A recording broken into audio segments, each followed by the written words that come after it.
विशेष को आगे बढ़ेंगे और बात आस्था के महाकुंभ की करेंगे। दरअसल आस्था के महाकुंभ में पहला अमृत स्नान संपन्न हो चुका है और इस अमृत स्नान में 13 अखाड़ों के साधु संतों समेत 3.5 करोड़ लगभग लोगों ने संगम में डुबकी लगाई है। और इस आस्था की डुबकी की ये 13 तस्वीरें हम आपको दिखा रहे हैं। दरअसल ये वो 13 अखाड़े हैं जिन अखाड़ों के साधु संतों ने कल सबसे पहले संगम में स्नान किया। श्री पंचायती अखाड़ा महानिर्वाणी, श्री शंभू पंचायती अटल अखाड़ा, श्री तपोनिधि पंचायती अखाड़ा, श्री पंचायती अखाड़ा आनंद, पंचदशनाम जूना अखाड़ा, पंचदशनाम आवाहन अखाड़ा, पंचायती निर्मल अखाड़ा, पंच निर्मोही अनी अखाड़ा, श्री पंच दिगंबर अनी अखाड़ा, श्री पंच निर्वाणी अनी अखाड़ा, श्री पंचायती नया उदासीन अखाड़ा, श्री पंचायती अखाड़ा और बड़ा उदासीन निर्वाण अखाड़ा।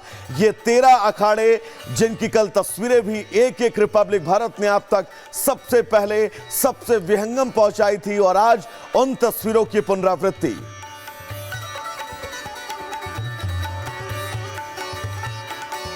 इधर महाकुंभ में आई एक साध्वी इन दिनों खूब चर्चा में है।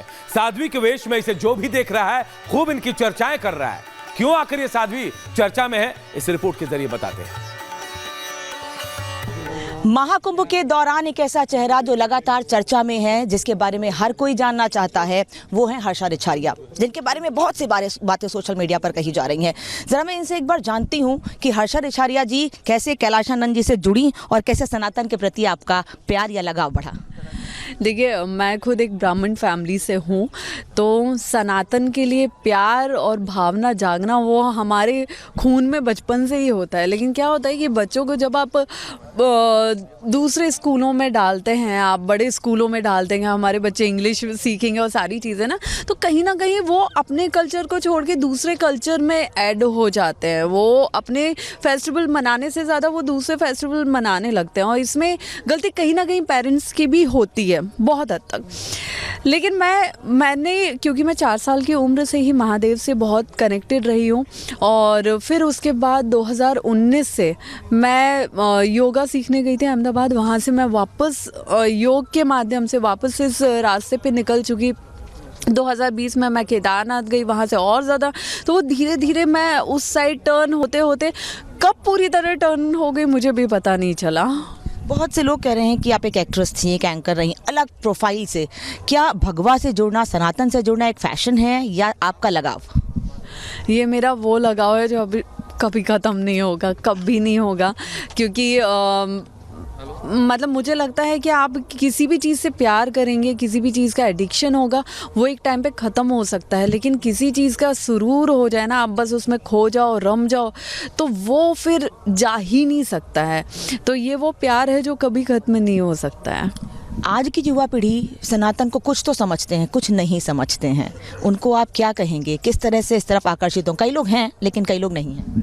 बिल्कुल, आपका कहना अपनी जगह बिल्कुल सही है। ऐसे लोगों से मैं भी मिलती हूँ और ऐसे पेरेंट्स के मेरे पास मैसेजेस आते हैं जो अपने बच्चों से परेशान हो गए, जो ये चाहते हैं कि मैं उनके बच्चों को समझाऊँ। तो ये कहीं ना कहीं पेरेंट्स को बचपन से ध्यान देना होगा कि आप अपने बच्चे को अपने कल्चर से, अपने धर्म से, अपनी संस्कृति से कितना जोड़ के रख रहे हैं। पहले हमारी लाइक जॉइंट फैमिलीज़ होती थी, दादी, मामा, मामी, नाना, नानी, बड़े पापा, चाचा, चाची सब रहते थे साथ में, कोई मन मुटाव नहीं था। तो जब बच्चा रोता था, मम्मी दादी को पकड़ा देती थी, दादी, दादा, बड़े पापा ये लोग कहानियाँ सुनाते थे, ईश्वर के बारे में बताते थे, हमारे वेद शास्त्रों के बारे में बताते थे। बच्चा धीरे धीरे सुन के बड़ा होता था, तो कहीं ना कहीं उसके दिमाग में वो सब चीज़ें थी। अब क्योंकि न्यूक्लियर फैमिली का ज़माना है, अब सबको फ्रीडम चाहिए, तो आप जब परिवार सिंगल परिवारों में बट गए हैं, तो वहाँ पे क्या हो गया ना कि अब जब बच्चा रोता है तो मम्मी मोबाइल पकड़ा देती है, मम्मी कार्टून नेटवर्क लगा देती हैं। तो जब पेरेंट्स के पास अब क्योंकि टाइम ऐसा हो गया ना कि मम्मी पापा दोनों को कमाना पड़ रहा है, अर्निंग करनी पड़ रही है, अब उनके पास टाइम नहीं है कि वो बच्चों को सिखा पाएँ और उनको ख़ानदान के साथ भी नहीं रहना, तो बच्चा सीखेगा नहीं।